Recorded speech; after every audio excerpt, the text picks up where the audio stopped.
Good evening, and welcome to the grandest party in the children's book world.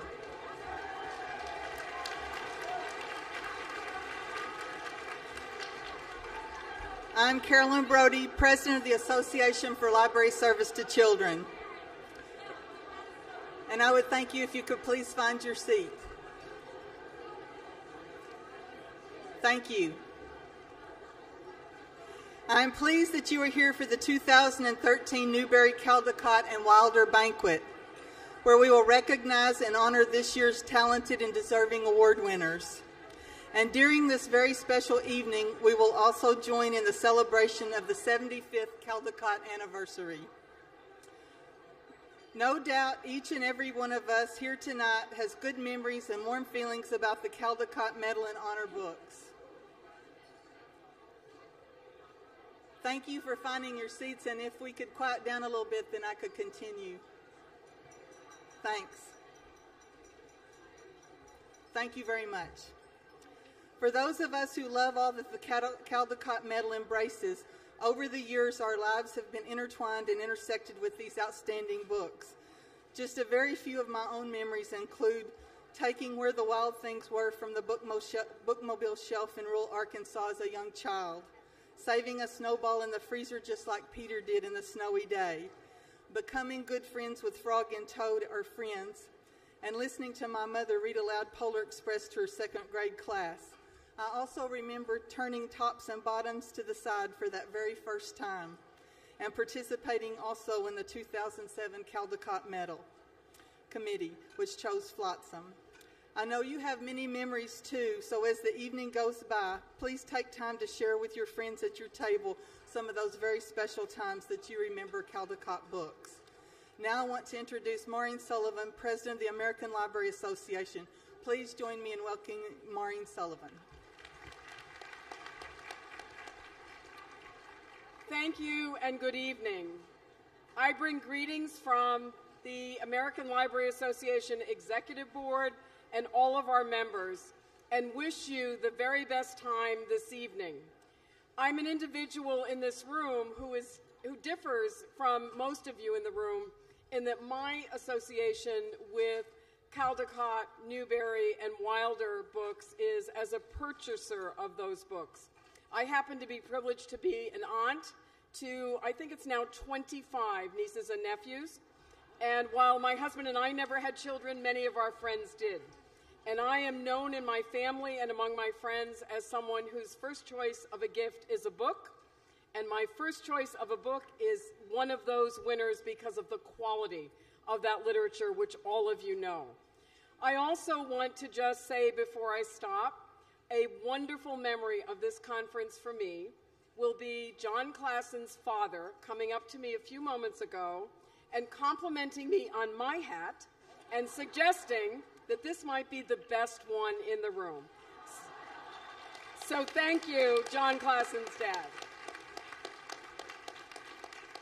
And so many of you in this room do such good work to benefit the development, the reading skills of children, and I congratulate you for that, and everyone in the American Library Association appreciates that. Thank you so much.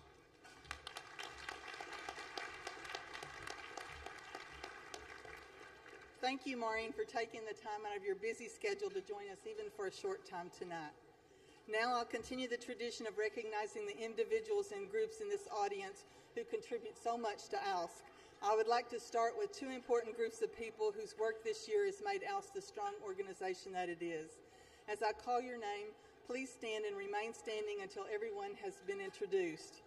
Would the audience please hold applause until everyone's name has been called? First, my hardworking, dedicated friends and colleagues on the 2012-2013 Board of Directors of the Association for Library Service to Children. Starla Tronica, Vice President, President-elect, Ford County Library System, Binghamton, New York. Mary Fellows, Immediate Past President, Upper Hudson Library System, Albany, New York. Andrew Medlar, Division Counselor, Chicago Public Library, Chicago, Illinois. Tali Palas, Fiscal Officer, Ethical Cultures Fieldstone School, New York, New York. Rita Arbach, New York, New York. Ernie Cox, Prairie Creek Intermediate School, Iowa City, Iowa. Nina Lindsay, Oakland Public Library, Oakland, California. Jamie Campbell Naidu, University of Alabama, Schlitz, Tuscaloosa, Alabama. Michael Santangelo, Brooklyn Public Library, Pacific Branch, Brooklyn, New York. Megan Sleesman, University of Wisconsin, Madison Cooperative Children's Book Center, Madison, Wisconsin.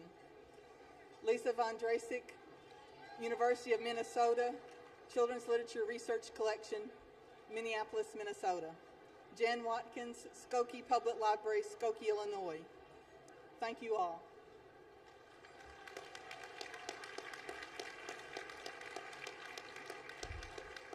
The ALF staff supports the board and members in all of our activities, and I'm pleased to introduce Amy Strittmatter, Executive Director, Marcia Burgess, Program Coordinator, Joanna Eisen, Program Officer, Caroline Jewell, Awards Coordinator, Jennifer Naidu, Program Officer, and Dan Rude, Marketing Specialist, as well as Laura Schulte-Cooper, Program Officer. Thank you all.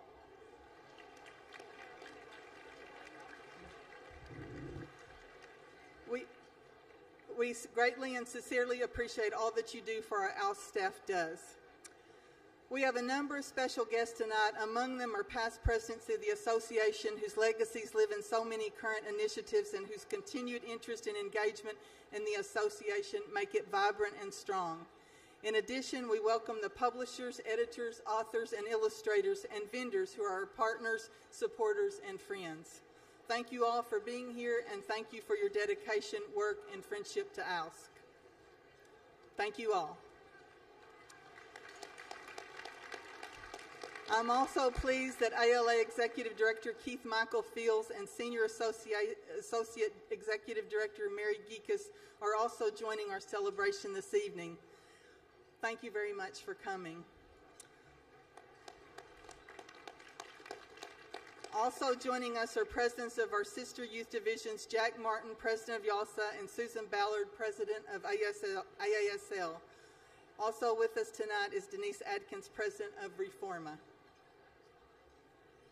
ALSC appreciates your support, and we thank you for the work that you do to advance the common cause of excellent library service to children and teens. ALA Annual Conference would not be the same without our dedicated local arrangements volunteers, and we thank Maria Peterson and her committee, and would you please stand? Thank you. Thank you very much.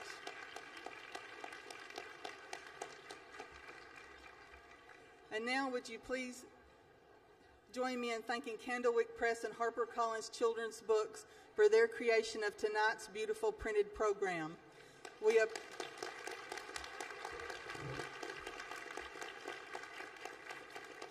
We also appreciate Westonwood Studios, a division of Scholastic, for continuing its tradition of providing each guest here tonight with the audio souvenir of tonight's speeches.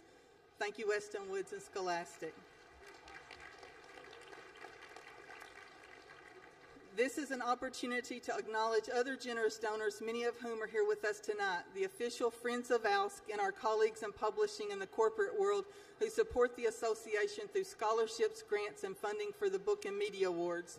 ALSC would especially like to thank Bound to Stay Bound Books for their sponsorship of the Breakfast Tomorrow, Macmillan Children's Publishing Group, HarperCollins Publishers, and Simon & Schuster Children's Publishing for their generous donations to the Frederick G. Melcher Scholarship Endowment and the William C. Morris Endowment in honor of their winners. If you're sitting next to one of these individuals or representatives of corporate donors, I hope that you will extend a personal thank you for their support of the association. Please join us tomorrow morning at the ALSC membership meeting as we honor the recipients of these awards, grants, and programs. Thank you all.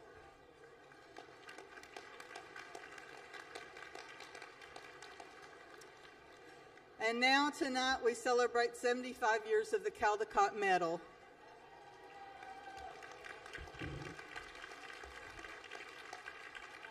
The logo for this anniversary was imagined and illustrated by Brian Selznick, who created a logo that has, thank you,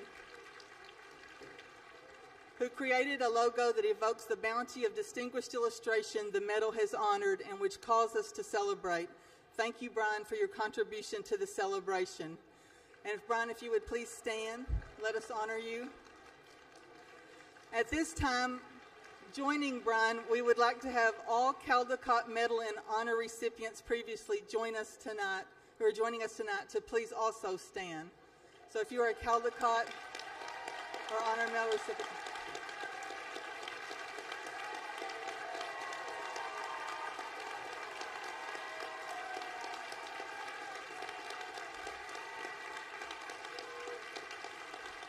Okay, keep standing. If you'll keep standing, and we'd now like all the Newbery Award and Honor recipients also to please stand with our Caldecott Medalists and Honors.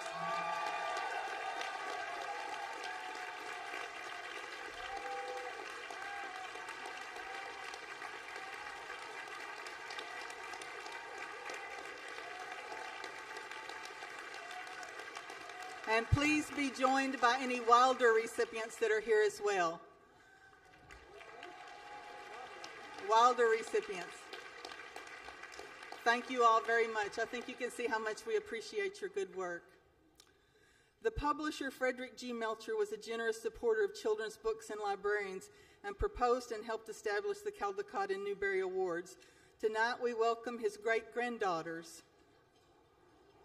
And they'll stand, please. Carmen Melcher Shipper,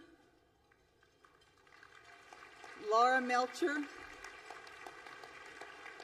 along with their mother, Dr. Sue Melcher, and their grandmother, Margaret Melcher.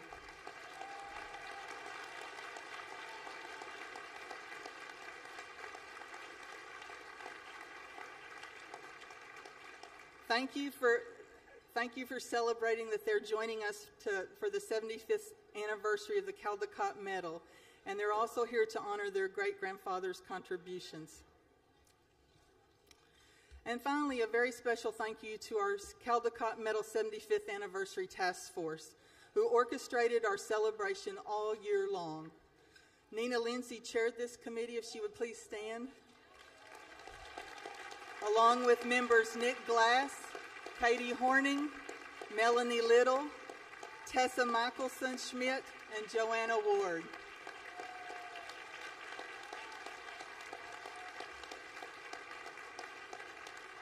Also, we appreciate the assistance of their priority group chair, Judy Zuckerman. Thank you very much, and I hope you enjoy your dinner. We will reconvene at approximately 8:40, and thank you all so very much for coming this evening. It's now my pleasure to introduce Sandra Emdick, Chair of the 2013 Randolph-Caldecott Award Selection Committee.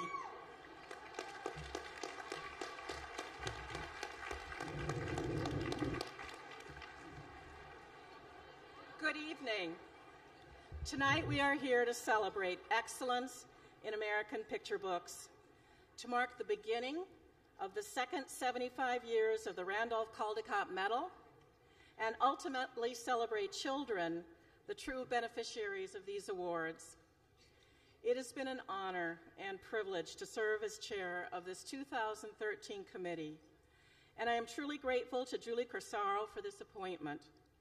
On behalf of the committee, whom I will introduce in a moment, I also want to thank Priority Group Consultant Judy Zuckerman, Executive Director Amy Stripmatter, Awards Coordinator Carolyn Jewell, and the entire ELSC staff for their superb and unfailing support. Each year since the inception of this award, a committee is gathered together to fulfill its charge. Our committee soon became a family made up of members who approached each stage of the selection process with dedication and a diligent application of the award criteria. I want to thank this amazing committee for their insightful and thorough discussions and for their kindness, humor, and respect during our long meetings. Committee members, please stand when I call your name and remain standing until everyone has been introduced. Audience, please hold your applause until they are all standing. Elise DeGiuseppe, Pierce County Library System, Tacoma, Washington. Carrie J. Gleason, Wilmington, Delaware Institute Library. Sarah J. Howard, Daniel Boone Regional Library, Columbia, Missouri. Nancy J. Johnson, Singapore American School. Joanne M. Jonas, San Diego County Library. Melanie D. Koss, Northern Illinois University, Department of Literacy Education, DeKalb. Wendy Lukehart, District of Columbia Public Library, Washington, D.C. Miriam Martinez, University of Texas at San Antonio. Claudette S. McLean, Center for the Study of Multicultural Children's Literature, Inglewood, California. Kiera Parrott, Darien, Connecticut Library. Carol Hansen Sibley, Minnesota State University, Moorhead, Minnesota. Michelle M. Willis, Scotch Plains, New Jersey Public Library. Maida Wong, South Pasadena, California Public Library. Nancy P. Zimmerman, University of South Carolina, School of Library and Information Science, Columbia, South Carolina. Please join me in thanking this wonderful group for their service.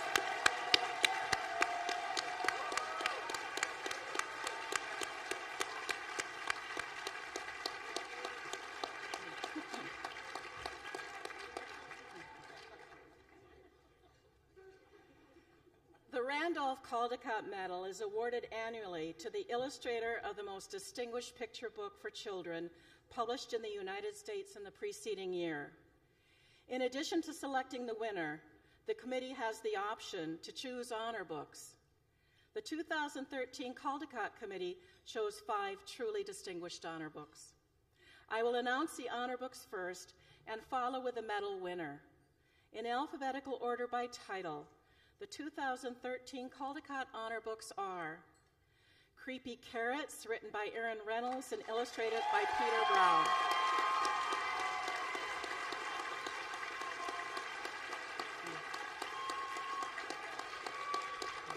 Published by Simon & Schuster Books for Young Readers, an imprint of Simon & Schuster Children's Publishing. Designed by Lizzie Bromley, edited by Justin Chanda. Jasper the rabbit loves carrots until he notices they are everywhere. He is convinced they're coming for him.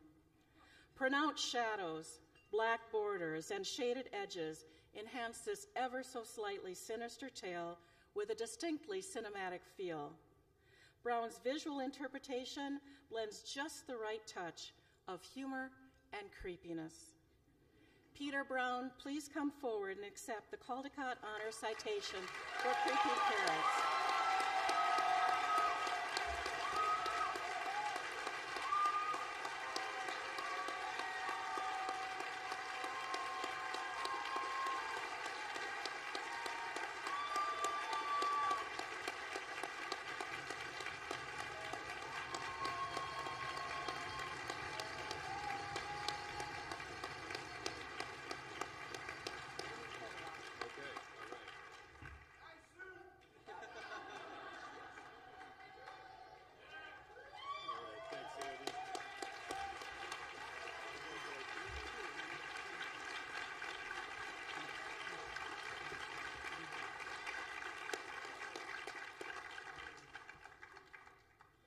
Extra Yarn, written by Mac Barnett and illustrated by Jon Klassen.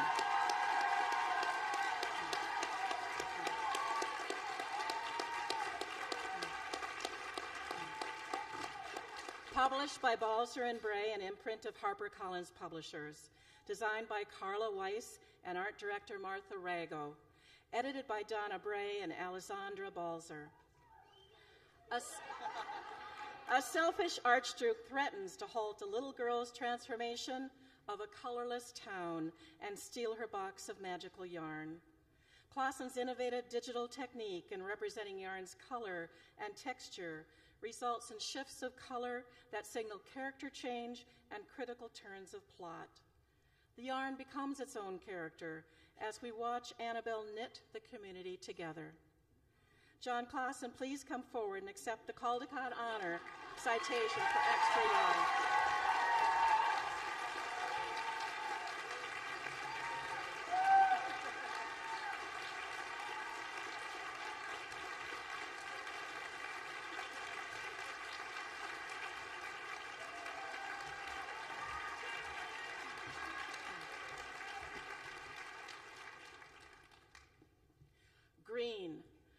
and illustrated by Laura Vaccaro Seeger.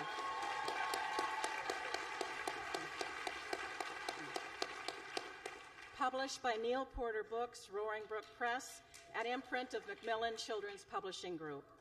Designed by Laura Vaccaro Seeger, edited by Neil Porter. In this unique concept book that is both intellectually and emotionally challenging, Seeger engages all the senses with her fresh approach to the multiple meanings of green. Using thickly layered acrylics, word pairings, and cleverly placed die cuts, she invites readers to pause, pay attention, and wonder. Laura Vaccaro Seeger, please come forward and accept the Caldecott Honor citation for green.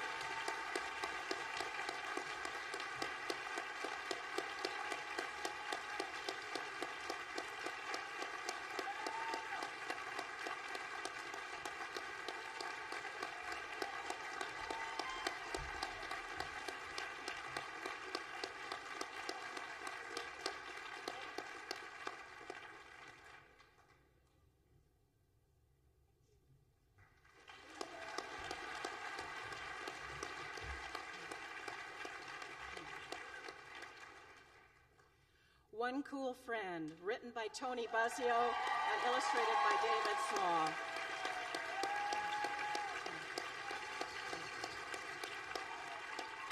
Published by Dial Books for Young Readers, an imprint of Penguin Young Readers Group. Designed by Lily Malcolm, edited by Laurie Hornick.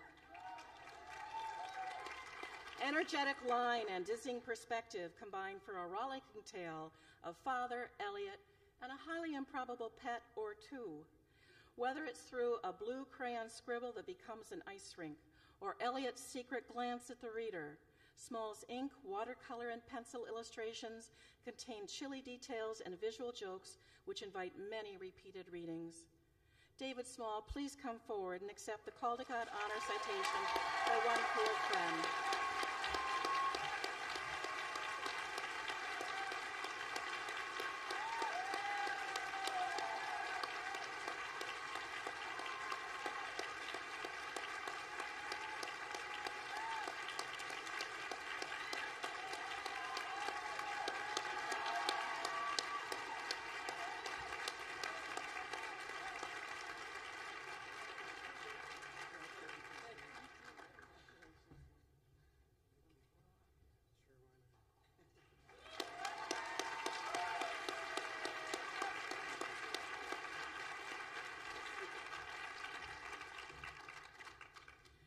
Sleep Like a Tiger, written by Mary Logue and illustrated by Pamela Zagarenski.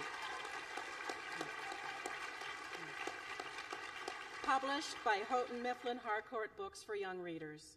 Designed by Sheila Smallwood, edited by Ann Ryder.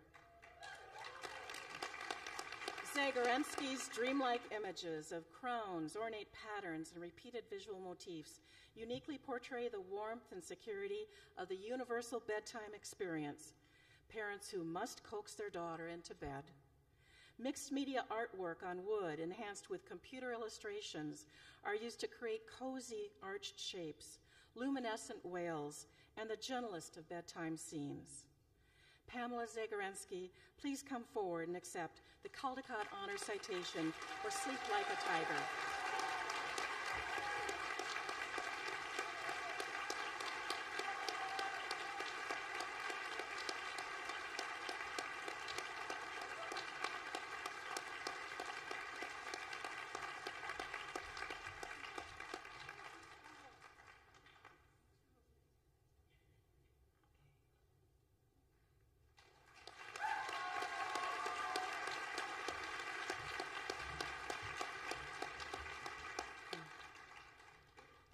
And now, the winner of the 2013 Caldecott Medal for the most distinguished picture book for children is Jon Klassen for This Is Not My Hat.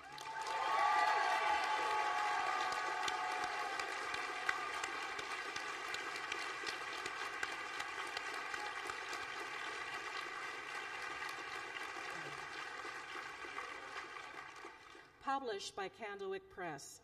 Designed by Ann Stott. Edited by Liz Bicknell.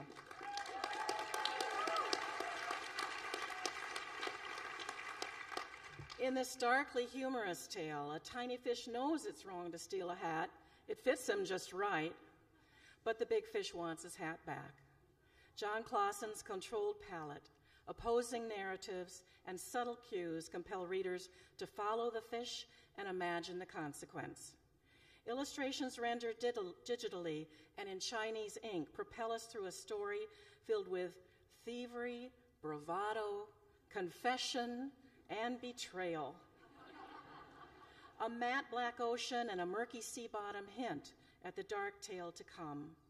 Klassen's choices of trim size, layout, and composition lay the foundation for this book's collective unity of story and theme and sets an appropriately suspenseful pace. Through restrained artistic touches, a lifted pupil, a slight displacement of seagrass, an exhalation of bubbles, Klassen's masterful illustrations tell the story the narrator doesn't know, but that the child reader can figure out. Klassen's art respects a child's intellect and invites the child reader to become a part of the story. Jon Klassen, it is my great honor, on behalf of the 2013 Caldecott Committee, to acknowledge your excellence in artistic achievement and to present to you the Randolph Caldecott Medal for This Is Not My Hat.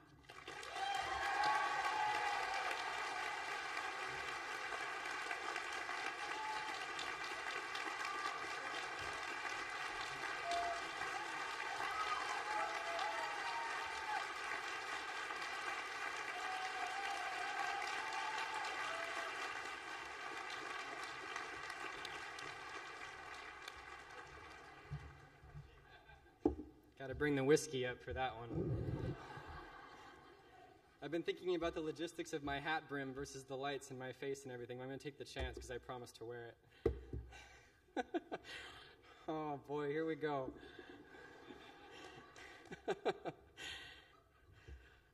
A lot of good creative work is achieved by avoiding the things you know you can't do, as it is by doing the things you know you can. Choosing picture book illustration as a job was, I assumed, a great way to avoid doing the things I don't feel especially strong in. It's a long and varied list, but somewhere near the top of it are fielding compliments and public speaking. Giving a speech to everyone I work with and admire under the context of the biggest professional compliment I could ever hope to get is kind of a perfect storm of things I set my life up trying to avoid. But since we are all trapped in this room, I'll get right to it. I'd like to start with my thank yous, since leaving it to the end sometimes kills momentum, and also I feel like I'll be more at risk by crying then. I've been asked a few times since this award was announced about whether or not I have now that I have this award under my belt, if I'd be able to tackle any dream book projects I had that I might not have been as viable before. But I have a publisher who let me make two of my dream projects already. Candlewick Press has been everything a boy could ever dream of. My editor Liz was sent, I believe, from another planet to guide me and show me how to start a book, work through a book, sharpen a book, and then sharpen it again. I owe her more than I'll ever figure out, I think. And my art director, I think, arrived in the same spaceship with Liz. She is exacting and careful and tasteful and gentle, and as much as I worry about the story and the writing, I'll know I'll never worry about the book being a beautiful object because of her. My support team at Candlewick has been a fierce, formidable team, and I'm so glad not to be on the wrong side of them. Sharon and Jenny and John and Karen and Elise and Jennifer and Laura and everybody there are a tireless and powerful group, and it has always felt like I'm truly loved. My agent Steve, who has changed my life completely. I never had an older brother, and I'm going to cry. But I don't suspect the feeling is far off. I don't know how I start anything anymore without calling you first. And I feel like this time how lucky I am to have found you. I'd also like to thank Mac. I hear all the time these days about a new crop of picture book makers who are doing great work. But nobody knows that all of them are calling Mac, all of them, 10 times a day. He is the godfather of all of us. I'm so happy this job has brought me one of my great friendships. I'd also feel off if I didn't thank Lucy, who gave me my very first picture book job. I feel like I'm in a room with family tonight, but it's easy to forget when bookmaking was sacred and a mysterious place that nobody knew how to get into, and she was the first one to show me inside. My actual family is here tonight, my parents, who are so deeply and blindly proud of all their boys. You've probably all met my parents by now. I want so much to fool you into thinking this is just how work is every day for me. And my wife, Moran, who holds me all night while I mutter nonsensical things about motivations of turtles and crabs. I think we have to plug in the ballroom. Where was I? I will thank the committee, of course, but that's kind of what the whole rest of the speech is about. When the committee called me to tell me that I'd won this award, I was just putting the phone down after getting a call from a cab driver who was waiting downstairs to take me to an airport to catch an early flight. I don't remember what I said to the committee, and I remember even less about what I said when they called again 3 minutes later to tell me about the honor for extra yarn. There's 2 phone calls, you jerks.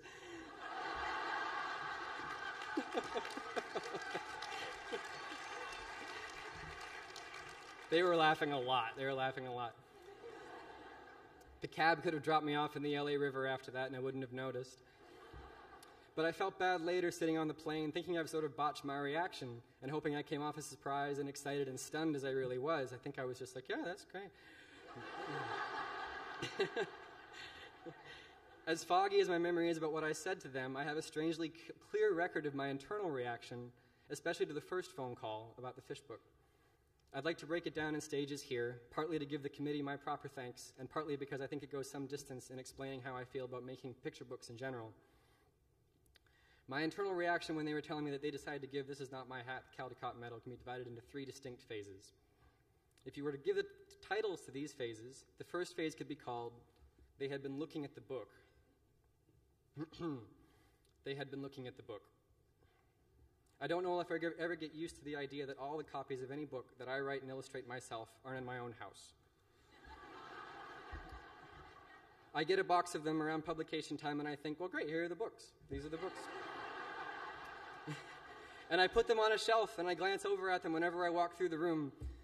And if someone comes over and they see the books and they like the book, I give them a book, and that's one of the books, and then that's how it goes.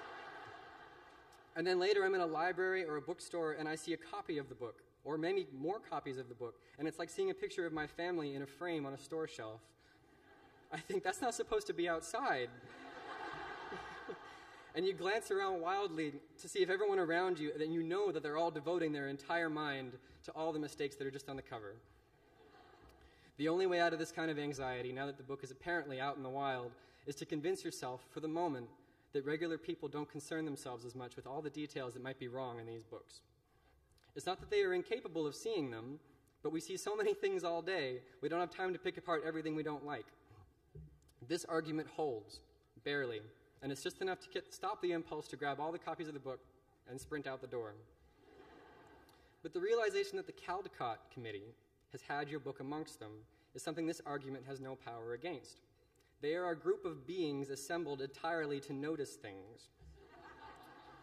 Here is what the Caldecott Committee looks like. They're very sweet. You can see them here, but this isn't them.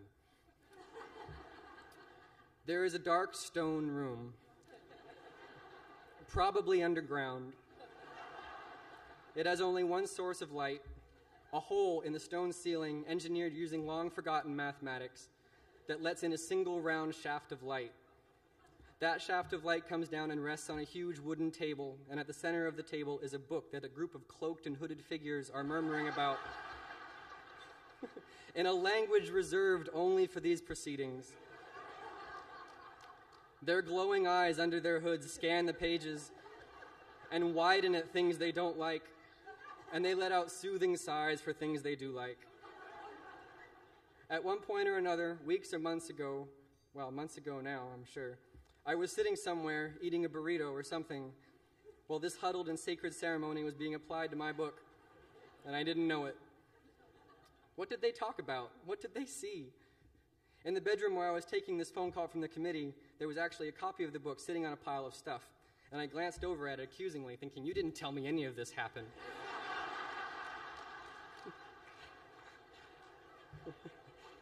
The cover looked back at me, the lettering of the title and my name under the title and the little fish. Making that cover had scared the crap out of me.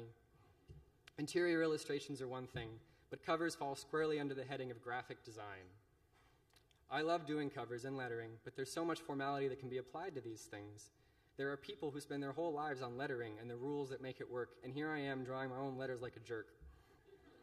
Who knows what rules of kerning and line width I am running off the road with my shenanigans?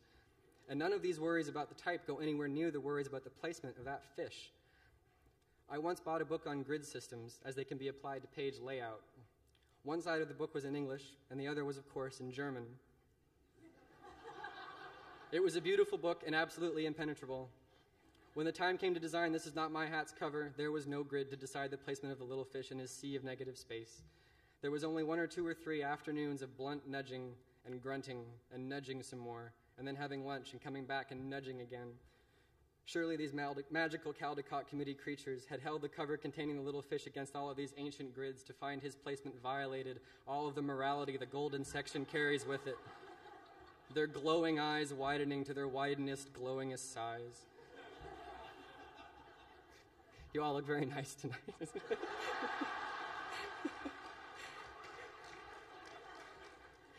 They had been looking at the book. Jeez. You don't really come to terms for that so much as you decide not to think about it anymore. And so when you finally decide not to think about it anymore, you move on to the next phase. And you think that after they had been looking at the book, had run its unknowable and terrible course, the next logical step would be they liked the book. But that would be running too far ahead. That is the last step. There is a step in between before I allow myself that level of back patting, and it can be called the book makes sense. The book makes sense. That's a big deal. The idea for the structure of This Is Not My Hat owes quite a bit to a little-known story called The Telltale Heart, by an author I think is showing a lot of promise, named Edgar Allan Poe. He might be here tonight someday, you never know. In his story, we have a narrator talking to us in the first person about something he did that was wrong. He is given the whole floor, without narrative interruption, to try and make an argument for his reasonableness and sanity by telling us his version of how things went down. Not only is this the same setup as This Is Not My Hat, but I think it is also very close to what it feels like for anybody to do any kind of creative work at all, because they both involve so much hope. Storytelling in any form is an essentially hopeful thing to do. I don't mean anything as ambitious as hoping you can change your audience, or even educate them in any broad sense. But just in the fact that you, as a storyteller, are hoping that your mind and the minds of your audience are close enough that you can know that what they need to hear in order to follow along with your story. When I'm asked what I hope people get out of my work, I always feel it's kind of a backwards question. I never really know what to say because the real question should be, what do I hope I get out of my work? And the answer to that is simply that I want to check with everybody else that I'm still okay.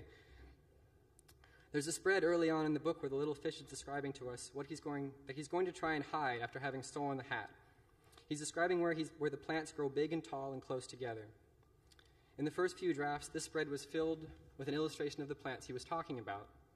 It had already been established that the narration was being used as sort of a voiceover to what we were seeing, accurate or not, and that the little fish didn't need to be on the page for us to know he was talking. I thought that since this had been established, it would be okay to show these plants, even though he hadn't reached them yet. The idea being that when he did get there would be no confusion that he had made it to his destination. I thought it was a really cool idea, and I love the spread, but people who saw the roughs kept reading the page as if it were in real time, as if the fish had already gone behind the plants and was talking to us from there.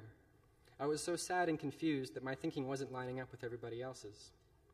It stayed like this for weeks until I was finally showing it to somebody new, and as I turned the page to the plant spread, I saw it. I saw that it did in fact read that he was going behind the plants already, and I was so relieved. I didn't have a solution yet, but the problem was real to me. I didn't have to pretend to understand it, and I knew what everyone was talking about. As an aside, the solution that involved putting the plants on the end papers instead is my favorite idea in the book, and I'll always be a little bit jealous of my editor Liz for thinking of it.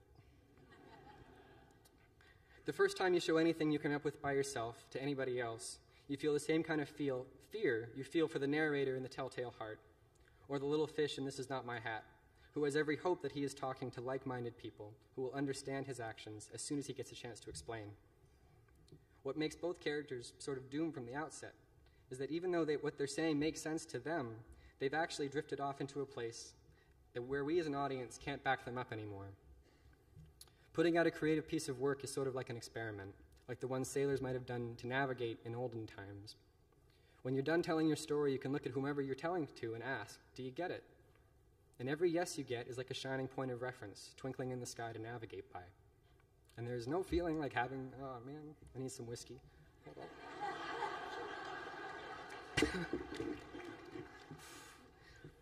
And there's no feeling like having the sky fill up with those points. I'm still okay. The book makes sense. The third thing you ask, or at least after this, this whole business of making sure you're okay is done with, you can ask them, do you like it? But I'm beginning to learn that the more you do creative work, the less you ask this question. It's not that you don't care about the answer. You care very much. But I think you begin to realize that you can't own the answer either way. It's not really your question to ask. Your job and the things you can take credit for end largely at the previous stage, where the book makes the most sense that it can. This is assuming, I guess, that you yourself like it. And I've had the huge luck to be given the position where I can take the time to make sure that I do like the things I make. And I do like them. These books are my little guys. But that doesn't mean everyone else has to like them. One of the things in the book that is still kind of a mystery to me is the crab. The crab's purpose in the story was not to change or advance the plot. I think the big fish probably would have found the little fish anyway, without the crab betraying what he knew. I put the crab in initially because I felt like it was too sad that nobody else in the story knew what had happened. But the crab isn't simply an observer. He's done something wrong.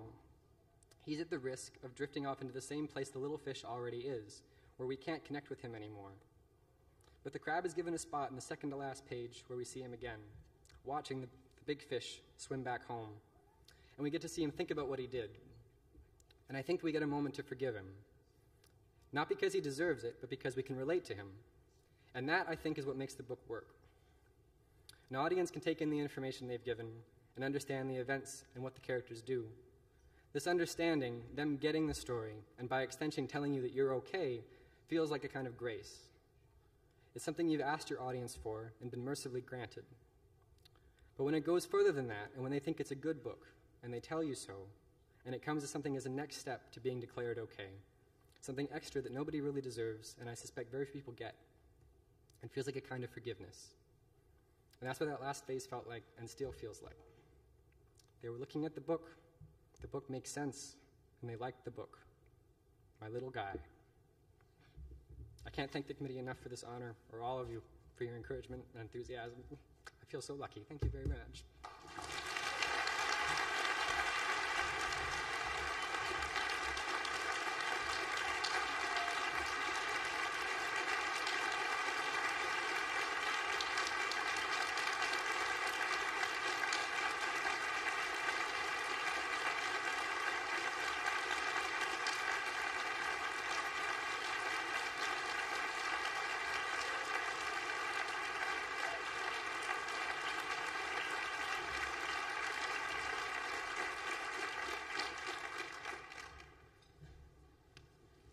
Thank you, Jon, for your storytelling, your masterful illustrations, your creativity, and your sense of humor. They all perfectly blended together in This Is Not My Hat. Now I'm pleased to introduce Stephen Englefried, Chair of the 2013 John Newbery Award Selection Committee. Good evening. I'm honored to be joining you all as we celebrate the authors who have earned the highest level of recognition in the field of children's literature, the John Newbery Medal and Honor Awards. The 2013 Newbery Committee relied heavily on the support and expertise of many extremely competent groups and individuals, including Amy Strittmatter, Carolyn Jewell, and the rest of the ALSC staff, the ALSC Board of Directors, Judy Zuckerman, our priority consultant, and I thank Julie Corsero for giving me the awesome responsibility to chair this committee. We also got support from past Newbery chairs, K.T. Horning and Ellen Fader, who gave the whole committee inspiration and practical advice. And I would also like to thank Nell Colburn, who gave me counsel when I needed it the most during this year. But above all, I would like to acknowledge the amazing work done by the 2013 Newbery Committee. In a year that had so many excellent books, you, the committee, put in a year of voluminous reading, deep thought, rigorous critical analysis, which culminated in marathon book sessions of discussion of the highest level. and you completed this task with grace and humor and spirit, a spirit of camaraderie that made the difficult, important, and sometimes very stressful task the best year ever. My heartfelt thanks go out to all of you. I'd like to invite each committee member to stand as I call your name and ask that the audience please hold applause until the full group has been acknowledged.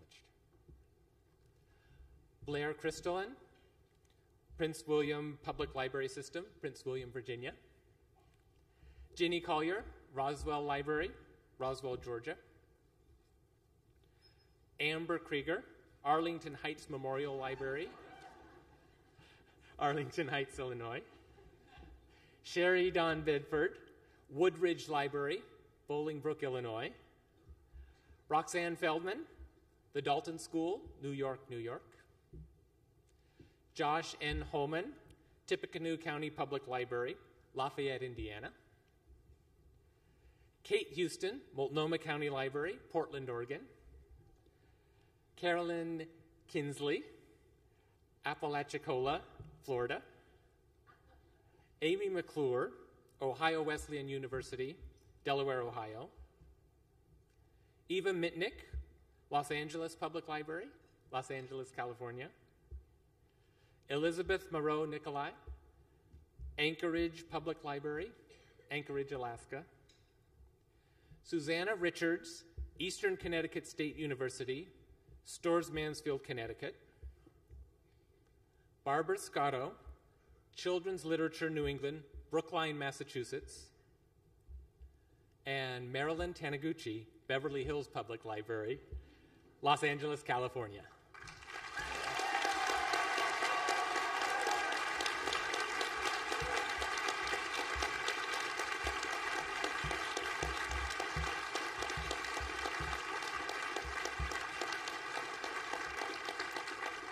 Thank you all. And thank you, audience. You did a great job at holding your applause that time. Much better, much better. This year's committee selected 3 truly distinguished books, truly distinguished honor books.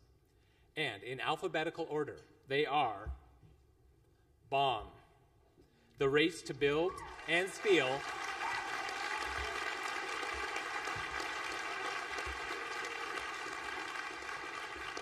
The Race to Build and Steal, The World's Most Dangerous Weapon by Steve Sheinkin.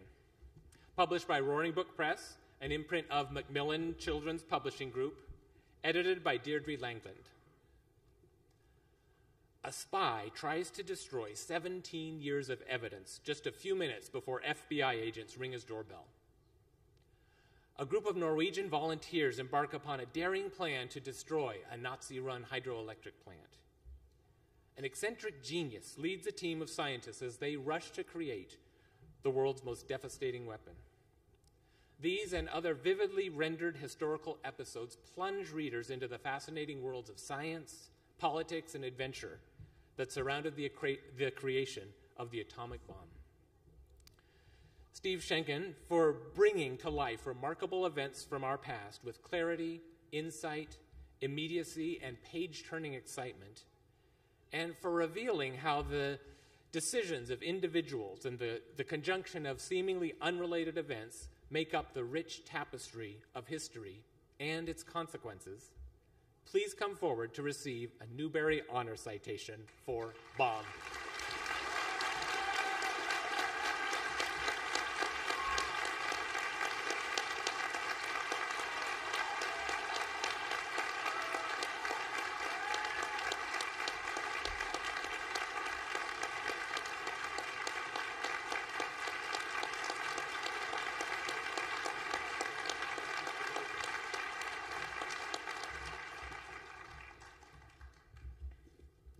Splendors and Glooms by Laura Amy Schlitz.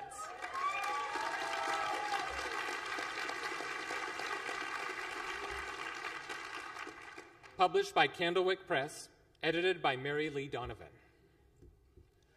2 resilient orphans and a lonely rich girl become immersed in the separate but equally sinister schemes of an enchantress and a puppeteer in the vividly realized world of 1860s England. From the atmospheric gloom of Victorian London to the austere iciness of a mysterious countryside manor, the intricate plot flows deftly through scenes of high drama, tender insight, and downright scariness, carried by the rich, resonant language of a master storyteller. Laura Amy Schlitz, for combining elements of historical fiction, Gothic literature, and fantasy in a complex and wholly original story, and for fully capturing the depths and personalities of characters who are truly and distinctly memorable, please come forward to accept a Newbery Honor citation for Splendors and Glooms.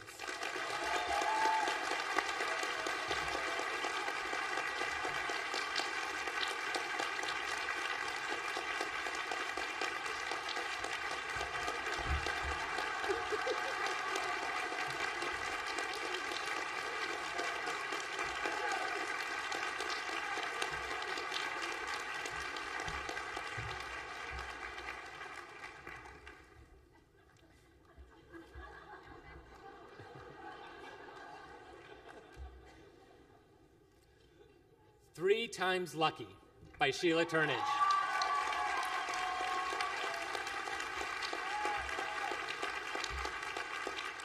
Published by Dial Books for Young Readers, an imprint of Penguin Young Readers Group. Edited by Kathy Dawson.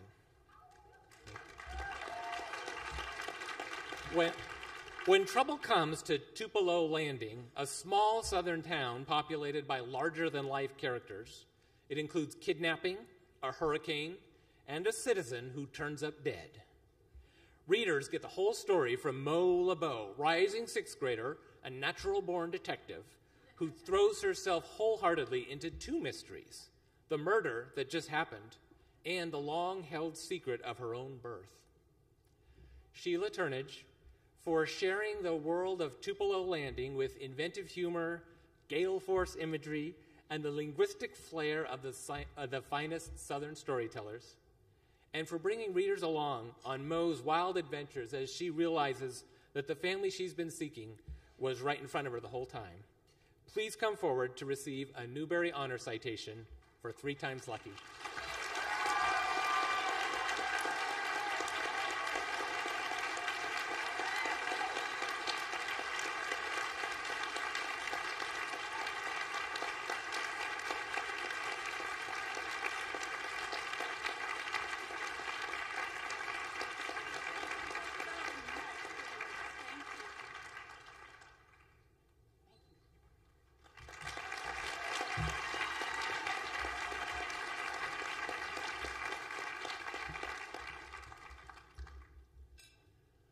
The winner of the 2013 John Newbery Medal for the most distinguished contribution to literature for children is The One and Only Ivan by Katherine Applegate.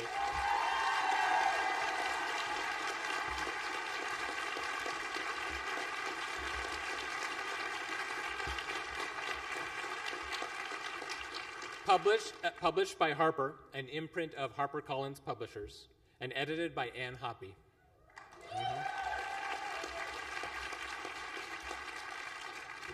A wistful ape describes his life in a strip mall zoo, where being a gorilla is not as easy as it looks.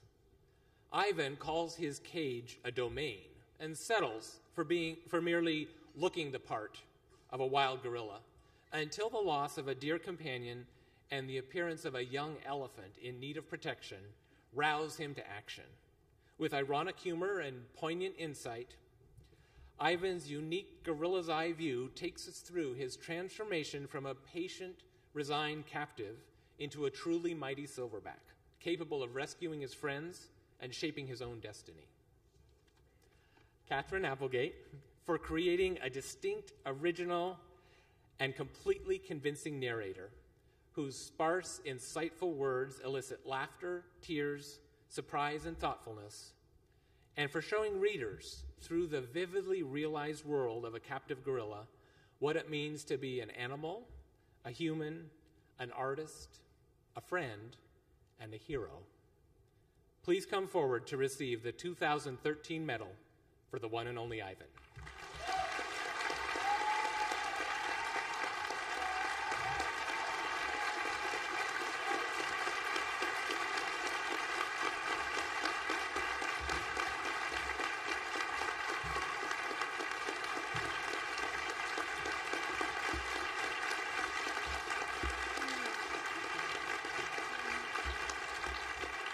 yourself. It's so beautiful. And it's great, it'll go with everything. Exactly. I'm not kidding, I'm wearing that sucker to Target. There is a romantic moment of sorts in the one and only Ivan when Ivan, a gorilla who's been without the company of others of his own kind for almost 3 decades, finds himself sharing a quiet interlude with a female gorilla named Kenyani. "Is there anything sweeter than the touch of another?" he asks as she pulls a dead bug from your fur. Well, long before I wrote that bit of primate romance, I wrote another kind. Yes. As a matter of fact, I believe I can stand before you tonight and say with some confidence that I am the first Newbery Medalist in history to have co-authored not 1, but 2 Harlequin temptation romances.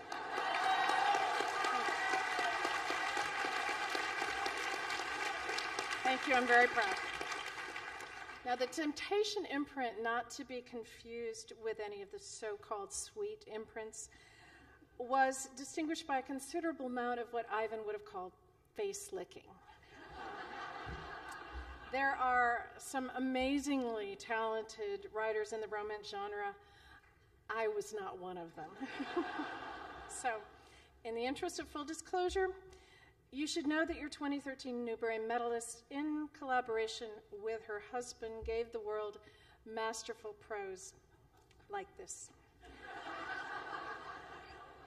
Laura laced her fingers through his. Time for night school. Wordlessly, she stationed him next to the waterbed. Lesson number 1, a woman's body is like a piano.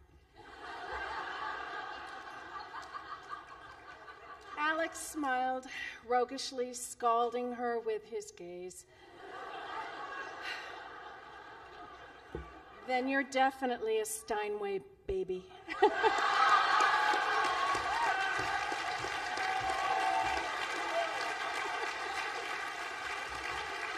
And so on. I should probably note here that it's way too late for you to reconsider your choice of medal winner. Recently, I saw a blog post that described me as a late-blooming, sprightly 56-year-old. But late-blooming is perhaps not quite the right word. I've been a working writer for quite a while, as it happens. I was in college when I started to enjoy writing, a little bit anyway, and think I might even be able to effectively string words together for a living. After graduating, like most English majors, among the words I effectively strung together were, "Hello, my name is Katherine, and I'll be your server tonight." I did not like being a waiter, and I was an indifferent and incompetent one. But the alternative writing seemed like such a terrifying way and a public way to fail.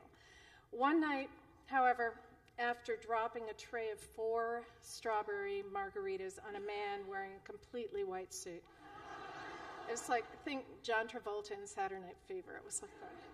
I decided to reconsider my options. I'd like to tell you I was motivated solely by my passion for storytelling. But the truth is I was really tired of top ramen and 1-ply toilet paper. So, with my talented husband, Michael Grant, I began to write. People even paid us sometimes. And I did fail, but I learned a lot too. I learned that writing is excruciating and that writing is exhilarating.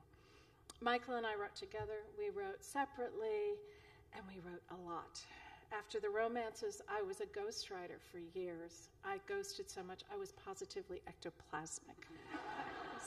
I wrote Sweet Valley Twins books, Little Mermaid books, Aladdin books, Mickey Mouse books, books about girls who loved horses, books about horses who loved girls. Eventually, Gene Feiwell at Scholastic took a chance on a concept we created called Animorphs, and it became a best-selling and long-running middle grade series. So there were so many books in that series that we, the former ghostwriters, were finding ourselves hiring ghostwriters for the first time. So in any case, maybe late blooming is not quite the right description, although it's fair to say that it took me a while to find my literary sea legs. After so many series books, I wanted to write a book with a beginning and a middle and an end. I wanted to take risks with writing, to challenge myself. I wanted to find a unique voice, even if it did happen to belong to a gorilla. Perhaps that's why on this evening of celebration, the epigraph and the one and only Ivan seem so apt. It is never too late to be what you might have been. It's a sentiment, I think, that appeals to anyone who's ever dreamed a foolish, daring, it's never too late kind of dream, which is to say most of us.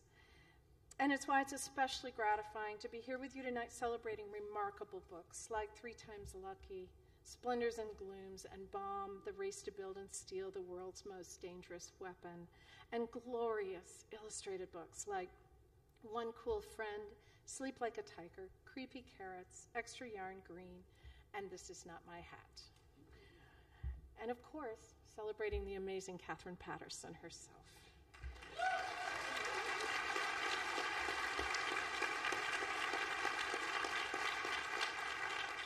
E.B. White wrote in Charlotte's Web that it is deeply satisfying to win a prize in front of a lot of people. But it's even more satisfying when you get to share the stage with such brilliant and lovely books. I was in a hotel room in Richmond, Virginia, when I got the Newbery call. We were supposed to fly home that day. I was with my daughter, Julia, and she was running a temperature. So I was frantically Googling urgent care clinics, trying to decide if we should fly or not. And when I heard Stephen Englefried say Newbery Medal, I sat there, I think it was for about 10 minutes, absolutely silent. And then I finally managed to say, that is the most amazing thing that's ever happened to me since the birth of my son and adopting my daughter. And about 3 minutes later, I managed to add, oh yeah, and marrying my husband. At which point, Stephen very graciously asked if there were any other life events I wanted to add. And I assured him I was quite through. With the Newbery come many delights, including, I think, the most important one, the joy of knowing that your little book won't be going straight to the remainders table in the sky really quickly, and that's really gratifying. But it wasn't until a few weeks later when I was at the wonderful Children's Lit Conference at Western Washington University that I realized the ultimate perk of the Newbery Medal. It was the middle of the day, and there was, as there always is, a really long line at the ladies' room. Just as an aside, we need more female architects. So, yes. So when I got there, the line parted like the Red Sea. And everyone said, go ahead, you won the Newbery. To which I, of course, responded, I can't do that. I'm a Democrat. However, a couple hours later, a similar scene unfolded, and I'm slightly embarrassed to say that I exploited my power. It is a heady and joyous time, those weeks after the Newberys announced, but eventually reality sets in, and you realize someone has to clean the litter box, and that someone is you. If I had $1 for every person who has come up to me this year and said, I love the one and only Ivan, but just between you and me, I detest talking animal books, I could buy, like, I don't know, a used Prius anyway. I loved animal books growing up, and if they talked to each other or to humans, so much the better. One of the first books I remember my dad reading to me was the story of Dr. Dolittle. And I remember in 2nd grade, when my teacher read Charlotte's Web to me, I was just enchanted and heartbroken in equal measure. That so many people were allergic to animal fantasies was really news to me. It's probably good I didn't know. But interestingly, those people were, without exception, adults. Children were always willing to give me the benefit of the doubt. First-person gorilla? Sure, why not? You have to write the book that wants to be written, said Madeleine L'Engle wisely. And if the book will be too difficult for grown-ups, then you write it for children. I love that quote. At its heart, of course, an animal fantasy is as much about humans as it is about animals, about the things we most fear and the things we most love, about pain and sadness, but also about redemption and hope. And certainly the one and only Ivan has tragic moments. It was, after all, inspired by the true story of a baby gorilla who was caged in a shopping mall in Tacoma, Washington, where he served as a prop and a punchline for 27 years. I have talked to countless people who remember visiting Ivan as children, and they all remember to a person this lonely, magnificent animal in this cage and how desolate he seemed and how beyond help. Not long after Ivan was published, I was asked to do a school visit with, it was arranged by Book Passage in Corte Madera, a wonderful indie bookstore, and they contacted me about it. There was a problem because one of the moms had heard a little bit about Ivan, and she was concerned that it might make the children sad. She had not read the book, of course, as librarians know better than anybody. They've never read the book. But she was concerned. And the bookstore, to its credit, reassured her thusly. Absolutely, it will make them sad. And, oh, by the way, that's okay. We live in a world where children are bullied into despair and even suicide, where armed guards in a school hallway are considered the norm, where libraries are padlocked because of budget cuts, where breakfasts and backpacks for too many kids are unaffordable luxuries. Children know all about sadness. We can't hide it from them, but we can teach them how to deal with it, how to harness their imaginations in the search for hope and wonder, and nothing in the world can do that better than a book. And in Ivan's story, both real and fictional, there was hope. During his years at the mall, the world changed, as it has a way of doing, and our understanding of the needs of animals in captivity changed.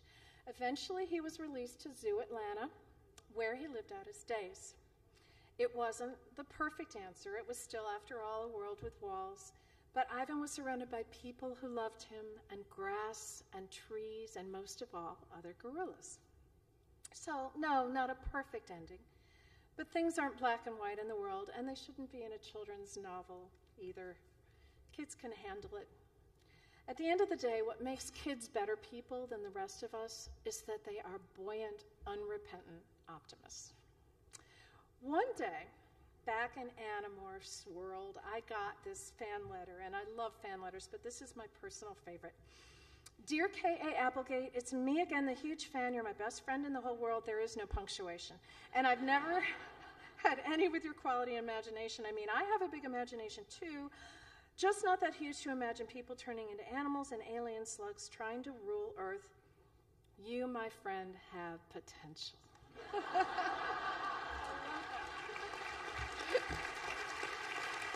From your biggest fan.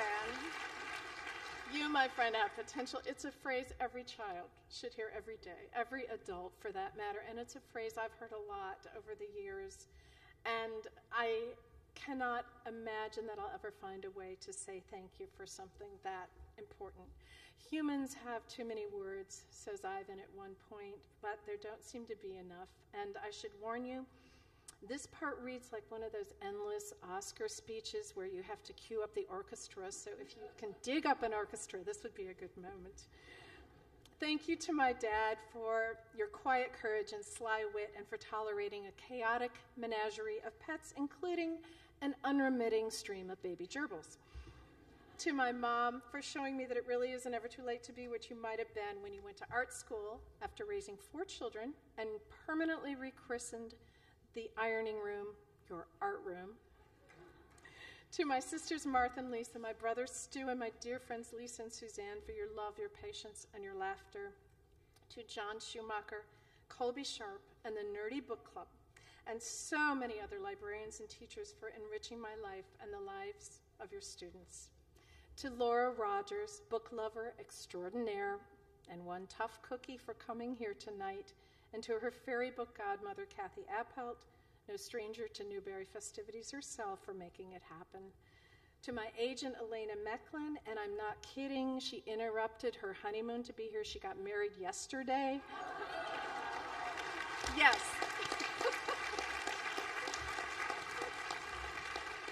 To the HarperCollins crew for your skill and support, especially Susan Katz, Kate Jackson, Catherine Teagan, Tara Wykeham. And to Amy Ryan, Sarah Hoy, Renee Vera Caffiero, and Lucille Schneider for your amazing attention to every last detail. To Laurel Simons, Jenny Sheridan, Kathy Faber, Suzanne Dagley, and Lauren Flower, and Patty Rosati, and her whole wonderful team for all the TLC. To Ivan's brilliant illustrator, Patricia Castileo, for bringing Ivan and his friends to life with such humor and grace.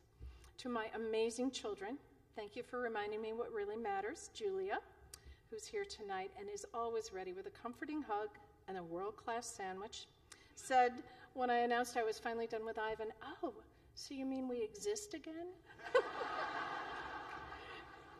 When she asked me a question about her English homework recently, her brother Jake, who has an unerring ear for the truth, texted her, "Sorry, Julia, Mom's only written poetic stuff. That's useless in the real world."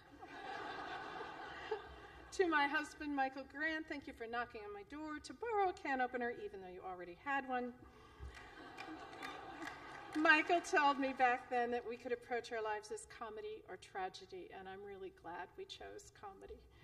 We've shared a long and crazy and wonderful history, and now we share this award, although apparently we still don't share litter box duties. To my dear friend and editor, Ann Hoppy, thank you for making Ivan the book it was meant to be. Ann loves words passionately. Ann loves books purely.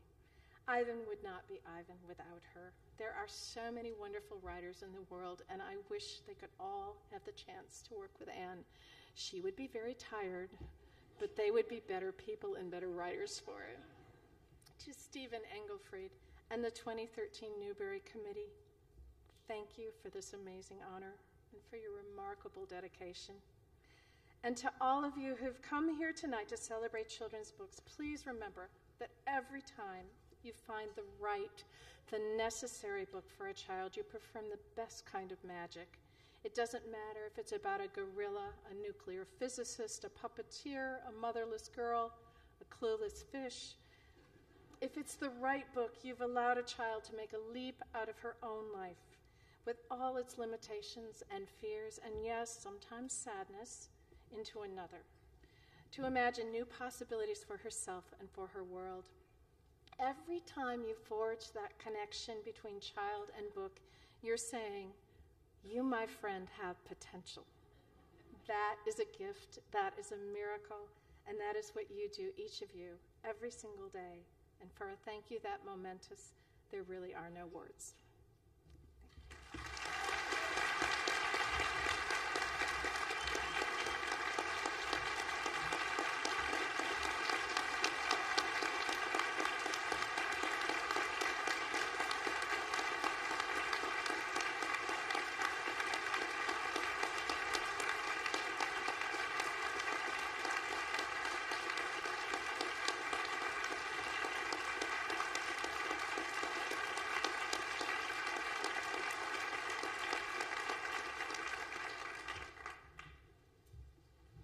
And we thank you, Katherine, for giving all of us the gift of Ivan's story to share with children from now on.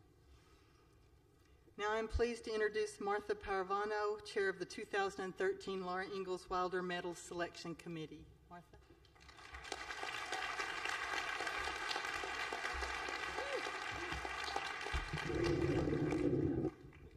Good evening, everyone.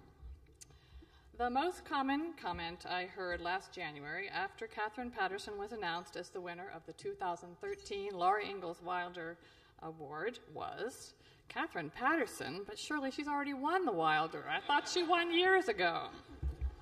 Well, no, but I think people reacted that way because she is such a perfect fit for the award.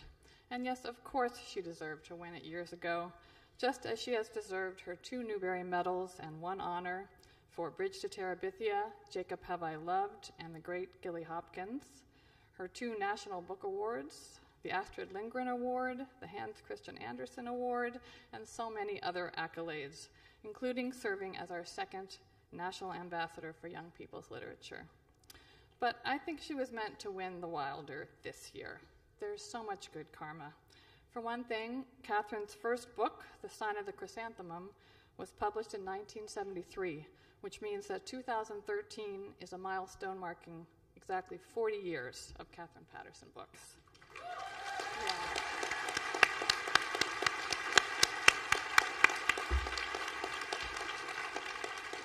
And I also think that fate waited for our particular committee to come along.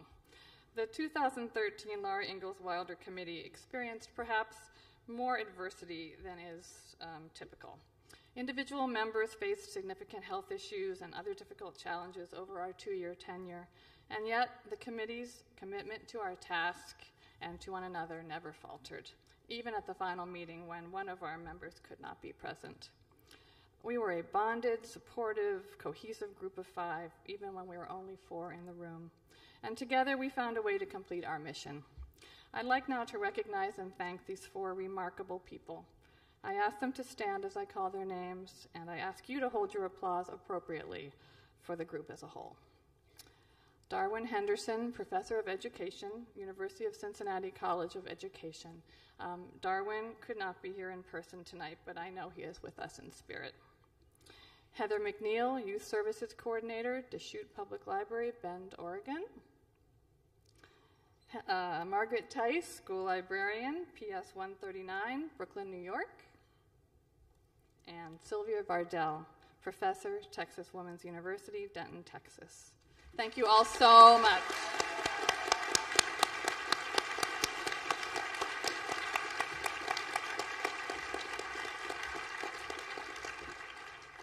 Those of you who know and love Katherine Paterson's work might recognize some parallels between our committee's experience and her books. In her books, characters experience adversity, face challenges and sometimes tragedy, and confront imperfection in the world and in themselves. Katherine Paterson provides no easy answers, no pat happy endings. What she does instead is to give her characters a way through, a way forward. She sends her characters out into the world with resilience, self-knowledge, compassion for others, and yes, hope. And if there was some kind of karmic relationship between Katherine Paterson and our committee, even more significant is the one we felt between her work and the state of the world today. Today's children live in a complex, flawed, and sometimes bewildering universe, but the messages they hear are often simplistic, reflecting a cardboard, good guy, bad guy kind of mentality. Katherine Paterson doesn't do simplistic. She does human. It's been said many times before, but it's absolutely true that her books open readers' hearts and minds. And once hearts and minds are open, they tend to stay open. And so we need her books now more than ever. It is my enormous privilege to present the Laura Ingalls Wilder Medal to Katherine Paterson.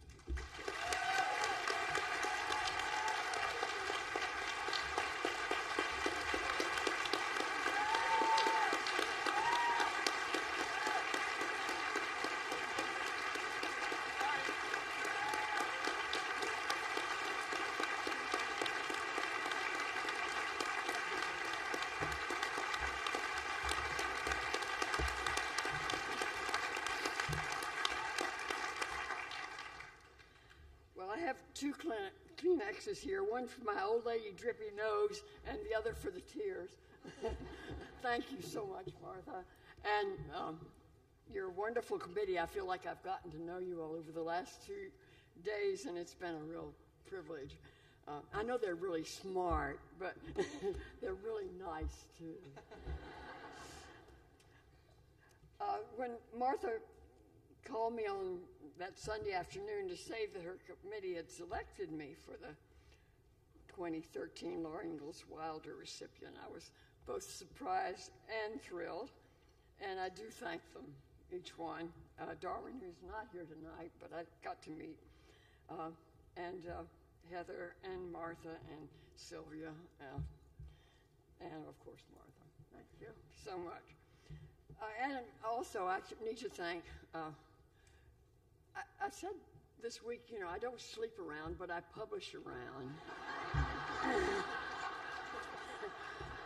And so I need to thank the myriad publishers who made it possible for me to be here tonight.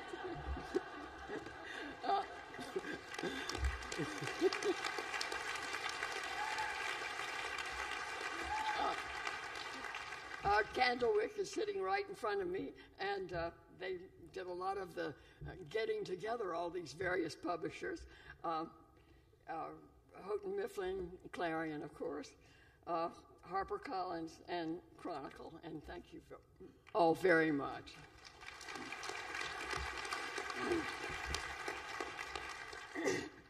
But back to that wintry afternoon in January, Martha said that amidst this chorus of cheering in the background that I'm sure that Jon and Katherine remember very well. And by the way, what a hard act to follow. What a wonderful evening.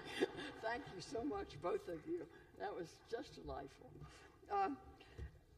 There's this cheering in the background, and Martha says I must be sure to watch the awards announcement the next morning. And of course, I was going to watch the awards announcement the next morning, but unfortunately, when I got up Monday morning, the house was freezing cold, and I soon realized that the furnace, despite the fact that we just had the oil tank refilled, had gone on the blink. I called the company, and they said that there were lots of homes in central Vermont out of heat, and they would try to get to us before nightfall. So my husband and I were huddled in the one room with an electric heater, and I brought my laptop from downstairs to my study so we could watch together because Jon can't do the stairs anymore. But somehow that far away through all those Vermont farmhouse brick walls, the Wi-Fi refused to work. So when the hour approached, I left Jon downstairs with our part-time helper and went upstairs to the chill to watch alone. Although hearing myself announced as the Laura Ingalls Wilder recipient warmed, as my mother would say, the cockles of my heart, the rest of my body was pretty cold. So as soon as the broadcast ended, I rushed back to the one warmish room. At about 4 in the afternoon, the phone rang. So, when were you going to tell us? Demanded my son Jon. Do I have to find out on Facebook that my mother has won the Laura Ingalls Wilder Award? I felt apologetic enough to go back to my chilled study and email all the children. I got an immediate reply from my son-in-law, Stephen Pierce. So, let's see. No heat, no email. Sounds like you've got a little house in the big woods thing going.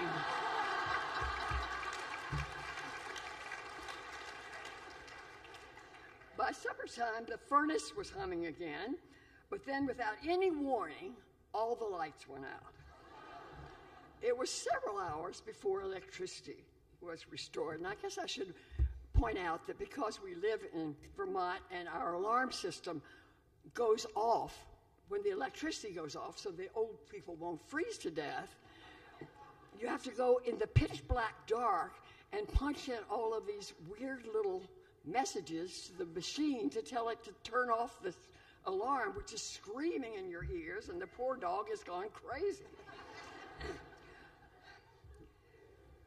I began to feel about this time that the shade of little Laura Ingalls had indeed decided to haunt the latest recipient of her award. Well, all I can say, Laura, is rest, perturbed spirit. I'm doing the best I can standing here tonight, not only in your shadow, but in the very long shadows of all the previous owners of this wonderful award. Now, the Japanese have an expression for a lot of things that we don't. And the Japanese expression that I want to share with you is okage-sama de. I was told initially that the English equivalent was thanks to you. But as is often the case, a great deal is lost in translation.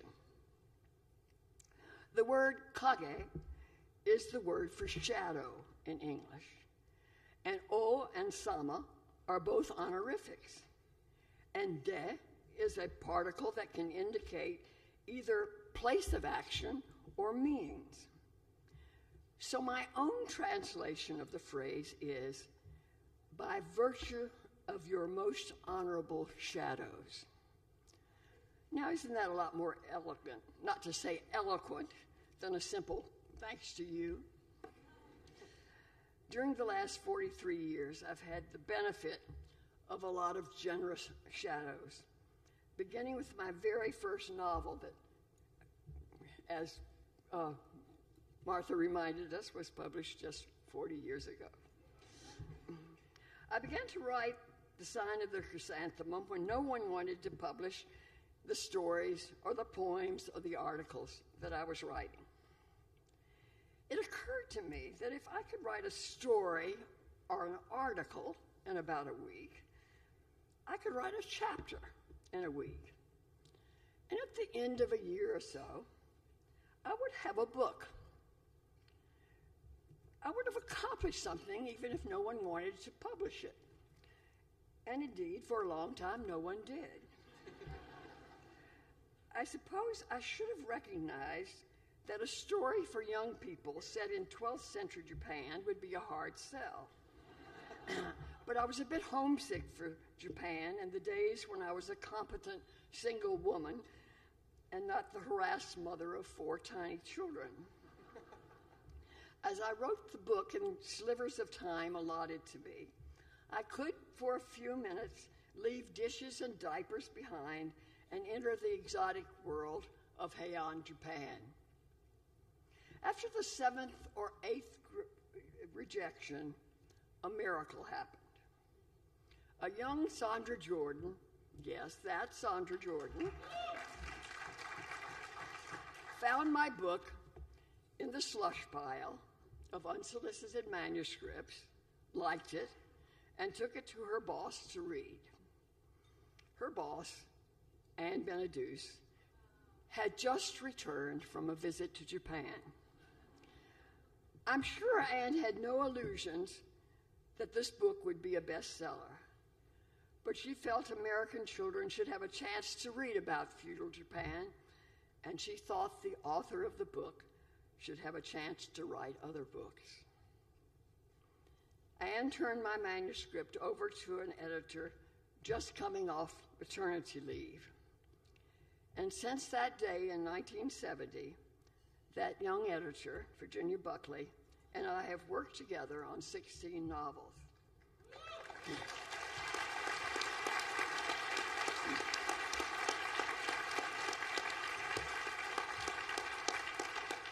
I called Virginia today, and we had a long talk, and I told her we were going to be talking about her tonight.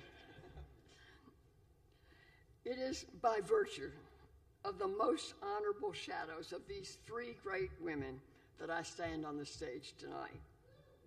Truly, Sandra and Virginia, okage samade. Now, my guess is that most of you in this ballroom tonight have never read The Sign of the Chrysanthemum. Looking at it over the span of 40 years, it's not hard to see why the book had trouble finding a publisher. This was well before the flourishing of young adult literature as we know it today. Not only were the time and setting exotic, my story told of a thieving bastard looking for the father he never knew. The closest thing to a heroine in the book ends up in a brothel, and my teenage hero is powerless to save her. A bit of trivia that I enjoy sharing with folks who want to know the difference between books for adults and books for the young is that in 1973, when my book was published, the adult bestseller of the day, with already 38 weeks on the New York Times bestseller list, was breaking all sales records since Gone with the Wind, was the tale of an overachieving seagull.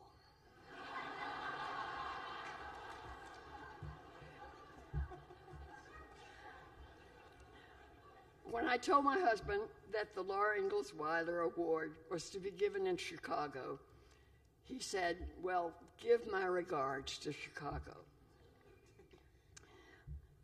Jon is, and we say that despite the fact that we live in New England and you know what happened.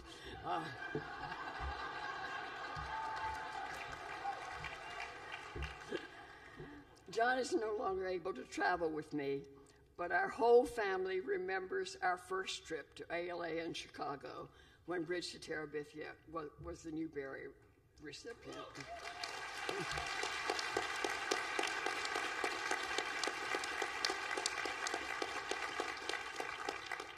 We love Chicago, and if it had not been for that loving husband and those 4 terrific children who were with me that night, I would not be here again. I look out at you all tonight. Some of you weren't even born when I began the long journey to this stage, and very few of you are as old as I am.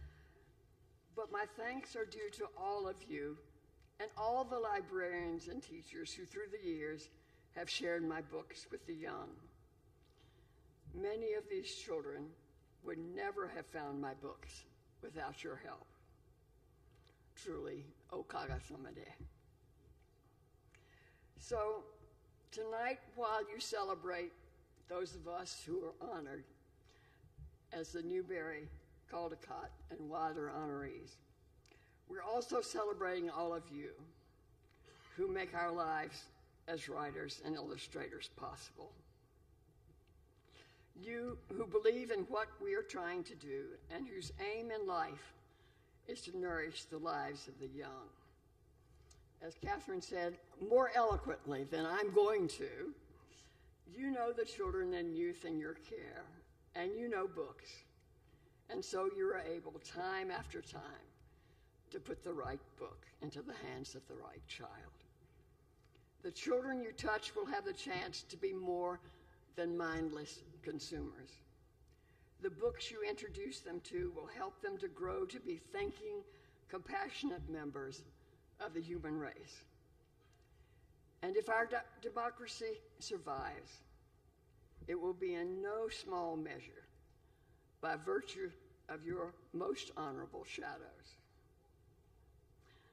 Tonight, I'm going to repeat something I said in Chicago in 1978, and it relates to another Japanese expression. I spoke that night of the Japanese word that is on the dedication page of Bridge to Terabithia. The word is bonsai. The literal meaning of the word is 10,000, as in live 10,000 years, or live forever. It was originally the salute to royalty in Japan, which in our own time has become more like the hooray you yell for your favorite sports team. On that magical night in 1978, I said, "It is a cry of triumph and joy, a word full of hope in the midst of the world's contrary evidence." It was the word that I wanted to say not only through Bridge to Terabithia, but have continued to try to say through all my books. And it is again my salute to each one of you tonight whose lives are bridges for the young. Hooray. And may your courage, your tenacity, and your caring live 10,000 years. Bonsai.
Katherine, thank you for 40 years of children's books that are wonderful and memorable.